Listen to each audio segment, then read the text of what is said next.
Brad, welcome. Well, thank you, Jonathan. Or do you go by John or Jonathan?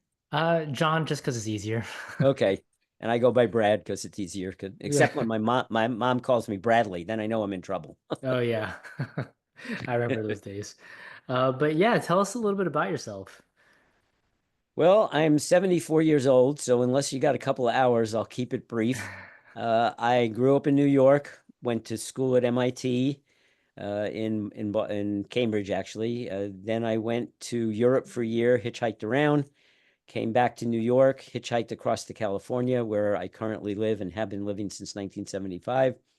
Married, got one daughter. She's single, if you know anybody. She'll kill me for saying that. And I'm a land banking consultant. I was a business coach, real estate business coach for a little over 40 years. And then when I was 67, I transitioned, got my real estate license, and now I sell dirt. That's what I Very do. cool. Okay. So you said you hitchhiked or you backpacked from New York to California?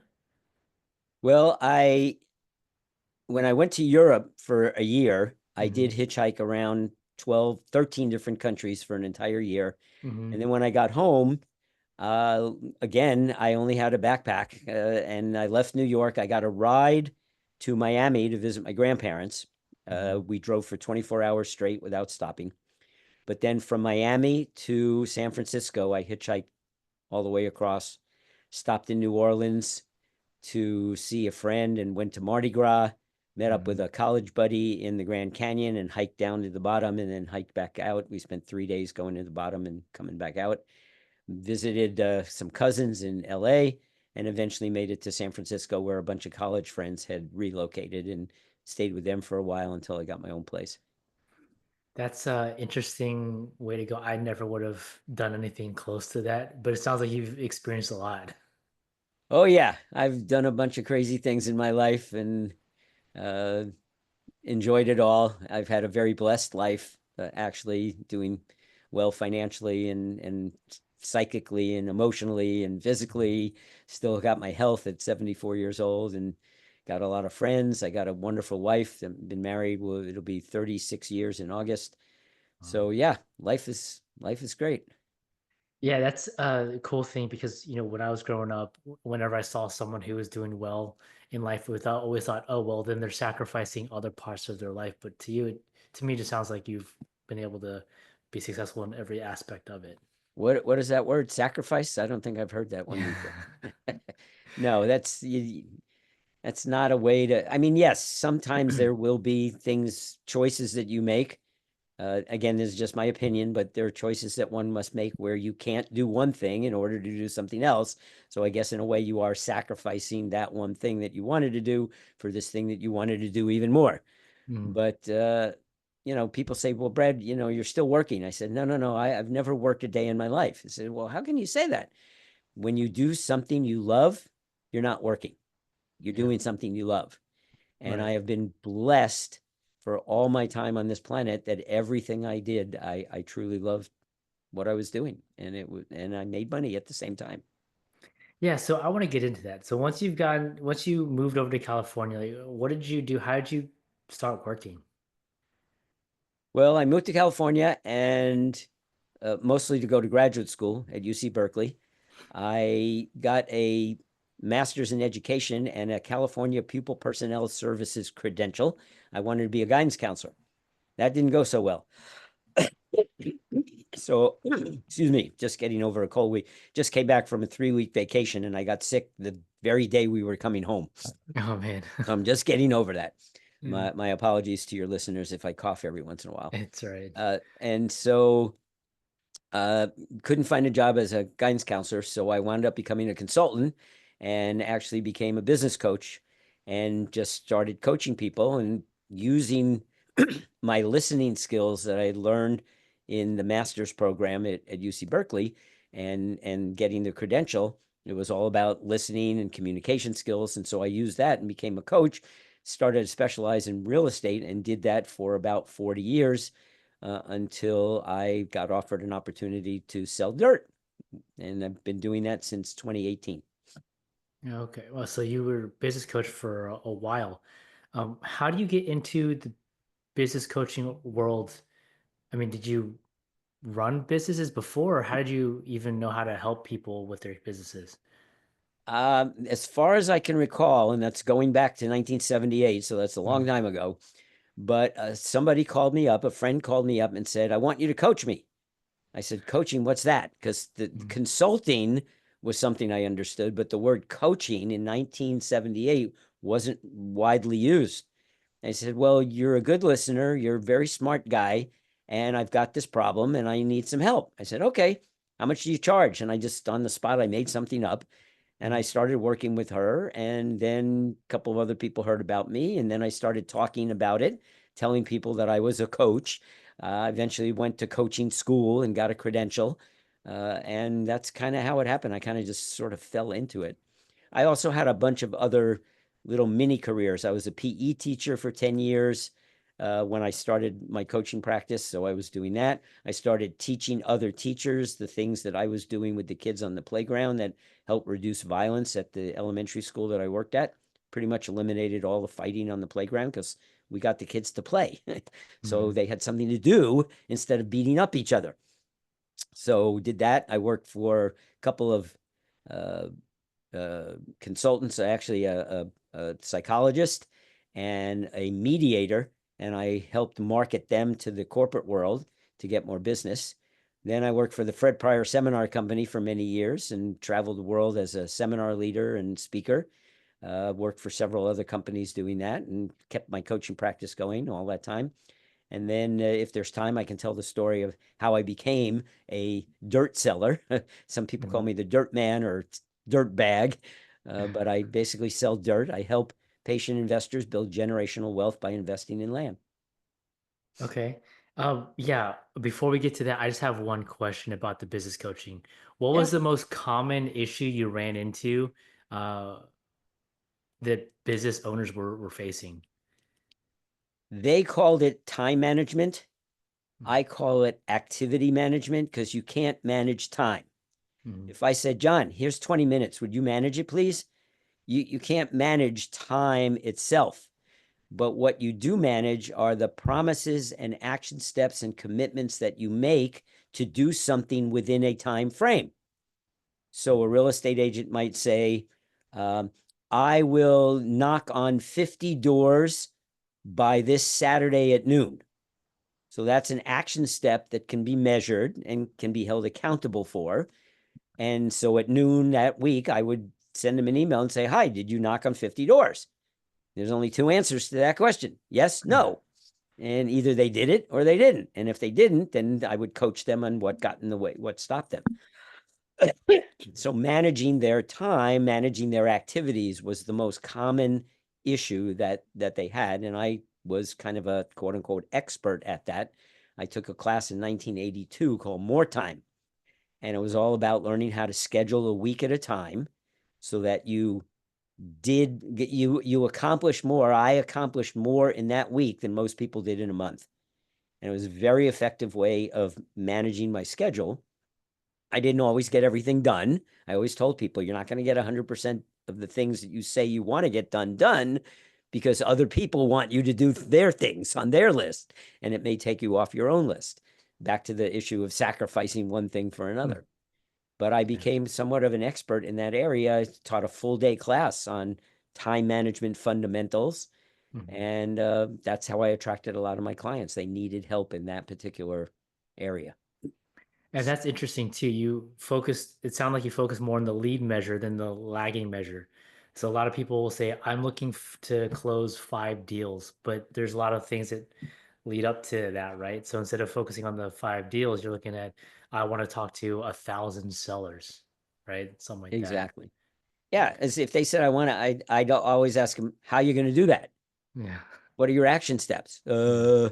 They hadn't thought that through. So I said, well, Yeah. are you a door knocker? Do you, this was in the days before emails, back in the Mhm. 70s and 80s, we didn't have the internet and all that stuff. Yeah. So did you door knock? Did you send out flyers, postcards, your circle of influence? How are you getting your leads?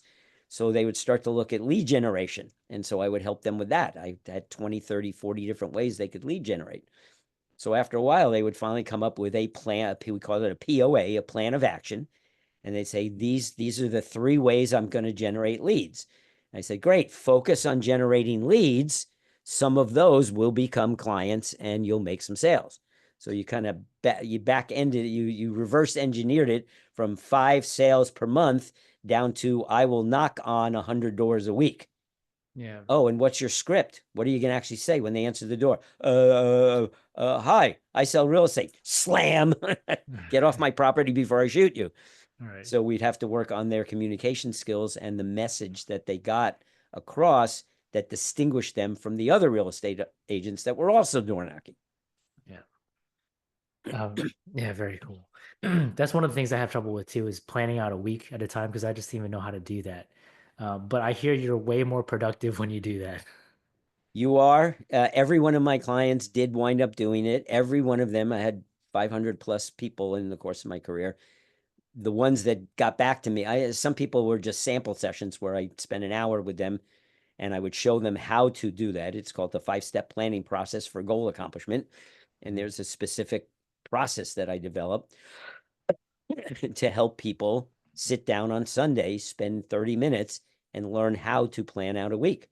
And everybody that got back to me told me that was the best thing I ever taught them. And many of them I'm still in contact with 20, 30, almost 40 years later, and they're still doing it. I have not missed a Sunday since October of 1982. I still plan my week. I got my planner. It's sitting right here in front of me. In case I have to write down an action step, I'll put it on the day that I'm going to do it. So I still do it as an example to others. And I don't coach anymore. Well, actually, I have one client right now. And I taught her the process and she's had remarkable results. Yeah, I bet. Very cool. So I do also want to talk about land banking. So can you explain what is land banking? In a nutshell, it's buying what we call pre-developed land situated strategically in the path of growth. Very important part of land banking. It's got to be in the path of growth or it will always stay vacant. You buy, you hold. In our company, we tell people very conservatively 7 to 10 years. So this is not at flipping. I know you mentioned earlier we were chatting and you said you had gotten involved in land flipping at one point. This is the exact opposite of flipping. This is not making money really quickly. This is a longer term buy and hold strategy, 7 to 10 years on average. And your exit strategy is you sell the land to a developer. So that's like KB Homes or Lennar Homes or somebody that builds shopping centers or a solar farm developer like an energy company that needs the land to build 1,000-acre solar farm. You own 1 acre. Say, but Brad, I only own 1 acre. Yeah, but if it's in the middle of the area that they're exploring, you can stop the entire project from going forward by denying them the sale of your land. So that's how you make what we call legacy or generational wealth, 3 to 7x on your return. It's interesting. Okay, so when I was doing the land flipping, you had to take a look at, is it in a flood zone? Is it accessible or is it landlocked? And there's all these different things that decrease the value of the land. But in this case, it doesn't matter if it's landlocked because as long as it's in the path of growth, so you can get an extremely cheap piece of land that's worth little to nothing right now, but 7 to 10 years when this, you say, path of growth happens, it's in the path of growth, then it can be worth a lot more. That is 100% accurate and correct. And our company does the due diligence. We've been doing this for 45 years. It's a family-owned company, privately held. A PhD economist is the son of the original founder, and he now runs the company. Brilliant man, probably the smartest guy I've ever met in my life. And the company has, we call it the 16-point comprehensive analysis checklist. So our research and acquisition department, we have a full-time staff of people called research and acquisition department. And all they do all day long, all they're doing right now while you and I are talking, is they are trying to find land that meets all 16 points on that checklist. If it doesn't get 15 yes check marks, we don't touch it. There's probably something wrong with it. If it meets it, we buy it. In other words, our company puts up its own money, buys the land. We then make sure that everything is correct. We get it, okay with the county and get all the paperwork done. And then we do mark up the price. Obviously, we buy it extremely cheaply. We do mark it up. That gap is the cash flow to pay all the employees. Company has to make a Right. profit. People Mhm. say, well, why doesn't your company just hold the land in 7 to 10 years and then sell it and make a lot more money? Yeah. How are we generating cash to pay people for 7 to 10 years? Right. So we're constantly turning over the inventory that we find to our investors. The investors, many of whom are using retirement money, IRAs, Mhm. self-directed Roth IRA or self-directed regular IRA or 401k. They're buying the land inside an investment vehicle that isn't going to mature for 20 or 30 years anyway, depending on how old they are, 30s, 40s, even in their 50s. They still got a while till they're going to access that. So they can afford to diversify their portfolio and buy something with a longer term hold for a much higher return, usually, as I said, 3 to 7x ROI on their investment. And do you still get all the same tax benefits with land that you do with buying like a single family rental? Nope, you're buying cash, Mhm. 100%. There's no there's no financing for land. Can't get a loan from the bank. And even hard money lenders usually won't do it. We don't Mhm. encourage people to take like a HELOC and then pay interest for 7 to 10 years. You're going to decrease the return. Yeah. So it's cash, 25,000 up to 2 million is the range that I work with people. Average investments around 60 to 70,000. Most of my investors do buy more than one property, by the way. My wife and I actually own 12. So we put a lot of our own money in, several $100,000 of our own into land before I even started working for the company. I was a land banker first before I Mhm. became a land banking consultant, with a real estate license from the state of California. So yeah, you're buying it with cash, you're sitting and waiting, you don't put up a sign, you don't try to sell it, you don't hire a real estate agent. You just have to have patience. If you don't have patience, I'm not going to work with you. I've turned away several people because they just said, "Oh, 7 to 10 years. Oh, why do I have to wait so long?" Bye. You don't get it. Yeah, it's a different strategy because a lot of us are still working and chasing like I'm chasing cash flow, right? But then at some point, this cash flow has to go into there's only so many things that I can buy, and I don't want it sitting in the bank.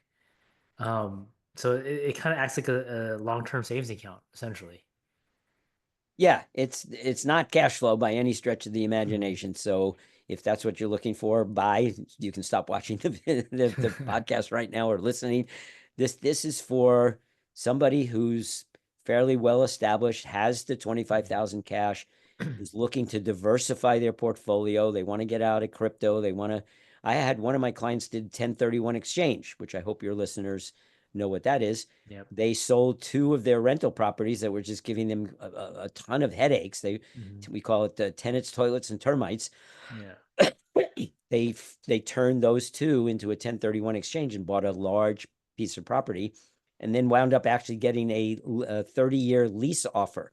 So they're currently negotiating a lease offer. So that they actually will have cash flow, Right. but those are rare. I don't want people to think that that's what happens. And usually, it's usually for equity. You sell it Mhm. for 3 to 7x. You take all that money. If it's in a Roth, it's all tax free, and then you just live on that or pass it on to your kids or your grandkids. Um, so then you said that there's 16, you have a 16-point checklist. Right. So once you find, are you looking for lots that meet those criteria and then you reach out to the owners? Or how are you? Yes. Okay. Yeah, well, I asked the CEO once, how do you find the land? How does research and acquisition find the land?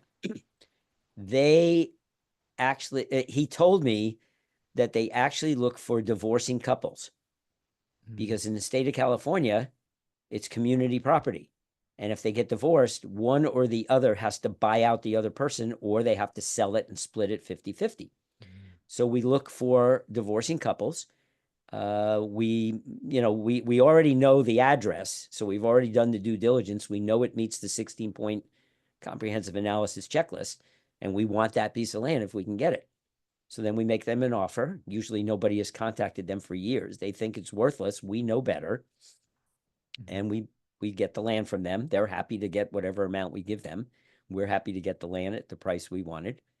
And then we make that available to investors. Got it. Okay. So let's just say you find a piece of land, it meets all the criteria, the seller's willing to sell it to you, and then you have it in your inventory. How does someone find buy it off of you? Great question. So all of my business is by referral or, podcasts, things like this. And if anybody does contact me, they're going to need to say that they listen to your show, because otherwise I won't work with them. If I don't know where they came from, I don't do business with them. So they would contact me. Email is best. And they say, hi, I heard you on John Chan's show. This is who I am. I'd like to learn more about land banking. I said, okay, I'm going to send you a 1-hour land banking 101 presentation. Please watch it. When you're done, if you're still interested, get a hold of me and we'll continue to talk. So it's like a screening device, qualifying device. If they, oh, I don't have time. I don't have an hour to watch something. You don't have an hour to watch something where you're about to make a $25,000 minimum investment with a complete stranger, then I don't want to work with you. Have a nice day, and I'll hang up the phone. But after 3 days, 4 days, in one case it was 24 hours, the person emailed back, said, yes, I'm really interested. I'd like to learn more. Then I get on a Zoom call. We chat. They ask more questions. Could be up to an hour. Most of my calls are usually 45 minutes to an hour. And if they're still interested, then they get to meet my boss, Marcella Silva. She's my land banker, the lady that I bought the land from originally. All those 12 properties came from her. And she gets on the call. We chat. At the very end, she says, are you still interested? They go, yes. She'll say, what's your price range? They'll say 45,000 to 55,000. Okay, we'll get back to you as soon as we have a property for you. She then contacts the company. They look in inventory. They try to find a property in that price range. If they have one, they take it out of inventory, which means none of the other salespeople can sell that property anymore. She does a video called a property profile. It's 30 minutes long. It shows using Google Maps and other sources of proprietary ways that we have of gathering information. She plots that piece of land and then shows the investor what's going on around it. Remember, in the path of growth. So we literally show the potential investor all of the development that's happening within a 1, 2, and 3 mile ring. Once they've seen that, they go, yep, I want it. It's 48,000, sign me up. So 48,000 plus closing costs. We collect an escrow fee. We have our own internal escrow department. It's cheaper than using an outside source. So they save money that way. They give us the money. We do the paperwork, a 2-page initial contract and 21-day close. And at the end of 21 days, they get a fee simple deed. They own the land. It's theirs. So that's the property. If we don't have one in inventory, then research and acquisition department is notified, please find a property between 45 and 55. Brad Warren has a client and they're ready to buy. So they turn their attention to that price range to try to find something just for my client. And that's simplified process, but that's kind of how it works. What's the turnaround time on something if you don't have anything in your inventory and then you have R&D go and try to find that property, like average? Could be just a couple of days because they might be in the process of closing on one, and then it closes and then it's immediately available. One of my clients, it took us over a month before we were finally able to find them something. So it depends. And right now we have more investors than we do land. So it's a constant battle to keep finding land. The more that we purchase and give to our, sell to our investors, the less that's available out there. Right. What do they say? Invest in land because they're not making any more of it. Right. And this is a question everybody always asks. Well, where's the land? We only invest within a 60-mile radius of downtown LA. A lot of reasons why, actually 10 reasons why. I can't go into them in this short of a conversation. That's what you learn when you watch the video. You learn a few of those 10, but there are what we call economic growth factors. They all have to do with showing you the economic maelstrom that's happening in that area. You know, population growth, job growth, infrastructure growth. We like to follow the money. That's how we know it's in the path of growth. So that's what's going on there. And the company is located in Southern California. It's only worked in that area. We're now up to about 65 miles because we're starting to run out of land within the 60. So we've actually branched out a little bit, mostly to the north, to southern Kern County, northern LA County, and now we're into southern Kern County because we just can't find enough land at the price that we need to get it to offer to our investors for the $25,000 minimum. Gotcha. Is there any reason why we have you haven't gone outside to another metropolitan area? I don't, the CEO won't actually tell us why, but I'm assuming 45 years, they know the area like the back of their hand. One advantage that we have that no other company in the United States has, we own maps, land maps, like that show, you know, culverts where water might gather. They show what are called SEAs, significant ecological areas where no development is allowed to take place. We know where the fault lines are, the flood.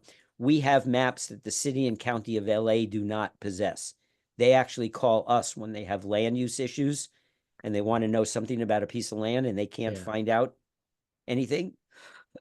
They actually call us and we pull out these maps and say, oh, you know, go 150 yards east and you'll be fine. But that piece of land, no, don't touch it. So that's one advantage that we have working in this area that we wouldn't have if we went to Texas or Florida or someplace else. There are other places where land banking takes place, I'm assuming, but there's nobody that does it the way that we do it. As far as I have seen from these other companies, nobody does it like we do it. You said 45 years and you've been doing this for or your company's been doing this for 45 years Correct. and have not gone outside this market. Correct. We are a little bit outside. We if you look at the map, those that are watching this on a video, that blue dot is downtown LA. And out here is Palm Springs, which is outside of the 60 miles. We have sold a few properties in Desert Hot Springs, Palm Springs, Cathedral City. I've actually sold 2 out of the 60 or 70 that I've sold. So the vast majority are inside the circle. But yes, we have gone a little bit outside. We don't own maps in that area, but again, we still use the 16-point comprehensive analysis checklist. And how many, I mean, what would you say the total transacted has been in the 45 years? The company says it's done over 100,000 transactions. 100,000. So, I mean, that's one of the things that I wanted to kind of emphasize is that when I first got into real estate, I thought each market was only limited on deals. But what I'm starting to see is that a lot of the most successful companies don't even have to leave one particular market. You can do all of your business in one spot, and it makes life easier because you don't have to know the different rules and regulations from 5 different states. Especially you have knowledge and access to information that no one else has access to, and so that's part of your competitive advantage. Absolutely, 100% accurate. All right. So, have you had people come in as a group and buy land together? Yes, the law in California is up to 4 non-family members and up to 8 family members, and it's restricted. It's not like cousins and third uncle, it's like parents, grandparents, kids, grandkids. I'm not sure about uncles and aunts and nephews, but 4 non-family up to 8 family, they can pool their money. In fact, the first deal that I did not have $115,000 to buy this property. So I got 17%. That's all I could afford at the time. I bought 17%. Another person bought 17%. we have a 22 and a 44. So I think that adds up to 100. And so there's 4 of us. I did not even know the other 3 people.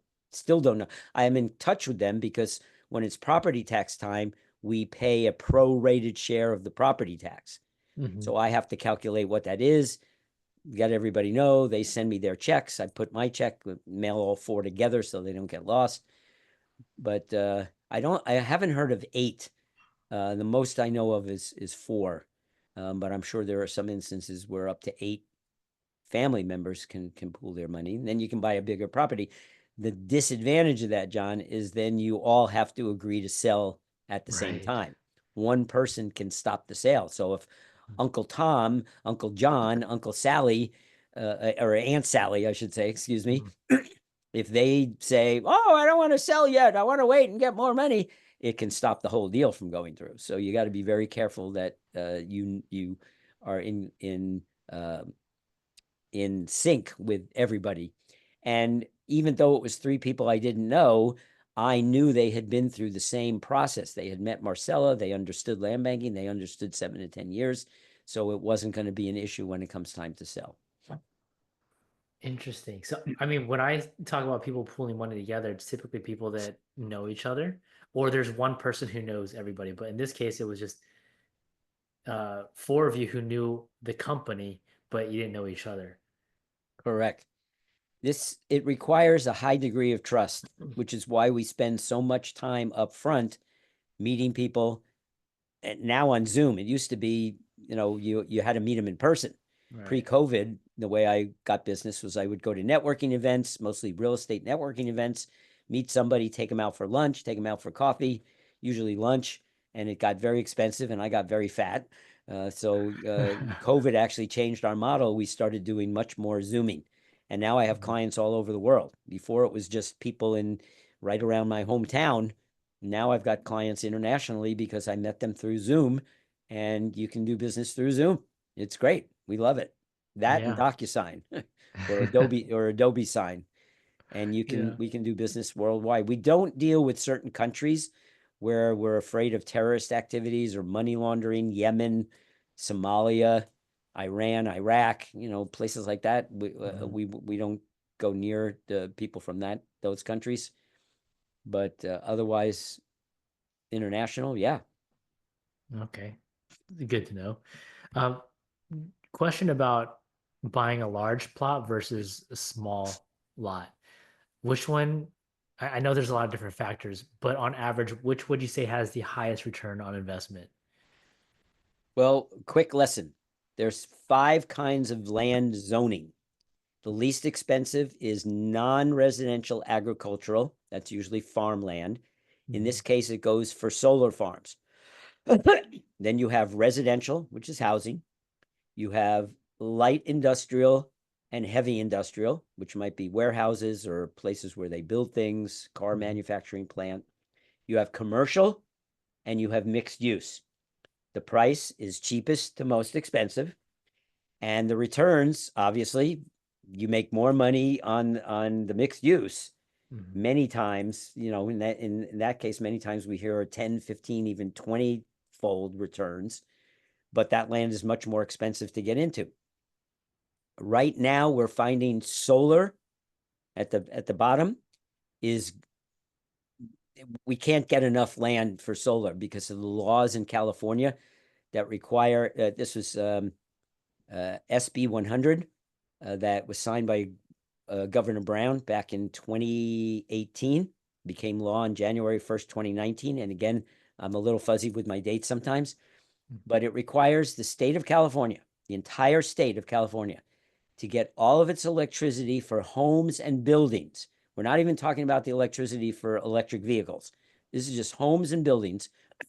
100% of that electricity has to come from renewables by 2045. 100%. You know where we're at right now? About Where? 36%. And it's taken more than 20 years to get here. Let's see. 33% in 20 years. It's 2025. We got 20 years left. Are we going to get there? I don't know. If we don't, the 3 energy companies in California, PG&E, Southern California Edison, and San Diego Power and Gas, they're going to be fined millions of dollars for not hitting that target. So they and many other out-of-state energy companies are flooding into Southern California, buying up as much of this land as they can, excuse me, and building these gargantuan 1,000-acre, 1,500-acre solar farms to produce electricity to meet that goal set by the state. So it's not even us saying it, it's the state saying it has to happen. So most of our sales now are in the solar area and also warehousing, which is light and heavy industrial, the middle category. Right. One reason that's driving that, inside this 60-mile radius, you have a lot of cities, especially in the Inland Empire, where the warehouses were located in low-income neighborhoods. Could be Asian, Black, and Latino. And they have banded together, these communities have banded together, pressured their city council, and many of those cities have placed moratoriums on warehouse building. They say, well, okay, Brad, we don't need any more warehouses. Oh, no? Let's see. Long Beach and LA Harbor, third busiest in the United States. No, it may be the busiest. Maybe it's the third largest in the world. It's one of those. Let's just say it gets a lot of all the goods from Asia. Where do they come? Long Beach and LA in big containers. They offload the containers onto the land. And then what do they do with the containers? They put them on a truck. Where does the truck go? To a warehouse, so that Amazon can get that good and put it on a truck and send it to you the next day, because everybody wants it today or tomorrow at the latest. Right. It's called the Amazon effect. So warehouses are being built at an astronomical rate right now. And because there's this moratorium, they're building them in Lancaster and Palmdale. Hello, the two cities where we do the most investing. They are building warehouses like nobody's business. So a lot of our clients are now looking at buying industrial land and then waiting for a development company. Right now, I think it's called North Point, is buying up a tremendous amount of land in northern LA County, in Lancaster mostly, and turning them into warehouses. Skechers, Michaels, Amazon, Walmart, they all need these gigantic, huge facilities. They take up a lot of land to house the goods that come into the port that come from Asia. Hello? Follow the money. Follow the development. It's brilliant, but it took a lot of work on the part of our PhD economist owner to figure all this out. And they've been looking at it for decades. So we're trying to stay ahead of the curve. So just out of curiosity, let's just say someone goes out and they get really lucky. They buy a plot of land and then Amazon wants to come out and buy that land from them to build a warehouse. So uh, are your clients typically just doing a 1031 into more land, or are they just pulling the cash out? It depends on how on what their situation is and what they want to do. If they bought it with cash, they might do a 1031 exchange in order to defer, not avoid, but just defer the tax until such point as they buy more land, bigger lot, and then eventually sell that, and then they have to pay Uncle Sam. Yeah. If it's in an IRA, my wife and I, we have 12 properties. 10 of them are in our Roth IRAs, which means when we sell those 10 suckers, we're going to pay no tax. Right. The other 2, the money goes back into the IRA and we'll only pay tax when we withdraw the money to live on. So 1031 exchange or just selling outright. And I know you didn't ask me this, but maybe you're about to. We offer free negotiation coaching. So any one of our investors, before they sell, we advise them to please call us before they even speak to the company that wants to buy it from them. So they let's say they get an email. Hi, Mr. and Mrs. Smith. We see you bought this property located at such and such a place. You paid $32,000. We'd like to give you $35,000. We think it's a great deal. Please sign here. They email back. They say, thanks, I'll get back to you. I then contact Marcella, say, this is my client. This is the information they got. She goes to the CEO. He looks at that piece of property. He looks to see, do we have any other investors that have already been offered more than that in the same area because it's for the same project? We can find that out. Mm. So they back to me. I finally go back to my client, my investor, and I say, here's what I want you to ask that company. Let's say it's an energy company. I'll just make up some questions that we might give to them that they don't know to ask. Who are you representing? Do you have the final say, or do we have to get them involved? Can we get them involved now? Oh, it's an energy company. What's their name? Why do they want the land? Oh, they're building a solar farm. What's the name of the project? When is it breaking ground? When will it go online? How many megawatts per acre will it produce, or kilowatts per acre will it produce? My client is like, holy cow, I never thought to ask all. Oh, you want to ask, do they want to buy it outright, or are they open to negotiating a long-term lease? My client goes, oh my gosh, I didn't think of any of those questions to ask. I said, good, go back and ask them, get the answers, and then get back to me. It might take several weeks. Finally, they get back to me with all the answers. Rinse and repeat. Me to Marcella, Marcella to the CEO, CEO to Marcella, Marcella to me back to my client. Now, we can never give financial advice. We lose our real estate license. So I can never say, yes, sell, or no, don't sell. But let's say they bought their land for $150,000 and they've been offered $500,000. Well, that's 3x, a little more than 3x. I might say something like, Joan, that is an excellent price. Or Joan, that's fair market value. Now, Joan can either sell or not. It's her land. She can do whatever the heck she wants. Mhm. But I kind of gave her the code words for, yeah, we think it's a good time to sell. Right.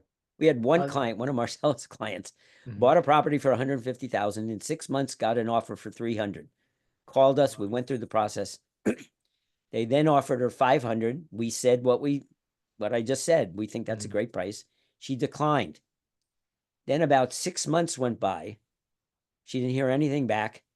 Their next offer was 750. She declined. We had a fit. We were like, what? This lady is crazy. What is she waiting for? Yeah. Next offer, 1.2 million. She didn't even respond. Like a couple of days later, they came back 1.5, and she finally said yes. We were like, Wow. oh my God. 2 years from date of closing when she bought it to date of closing to sell it. And she made 1.5 million on a $150,000 investment. It's Not crazy. bad. Now, Yeah. that is atypical. I don't want people to think that's going to happen all the time. Right. Much shorter time frame, much bigger return, but it's an example of how you can turn a relatively small investment into legacy or generational wealth. She and her kids and her grandparent kids probably don't have to work for the rest of their lives if they invest that 1.5 million in an appropriate way. Right. And that's up to their financial planner. It's not up to us. Right. I mean, yeah, not the typical story, but a very cool story.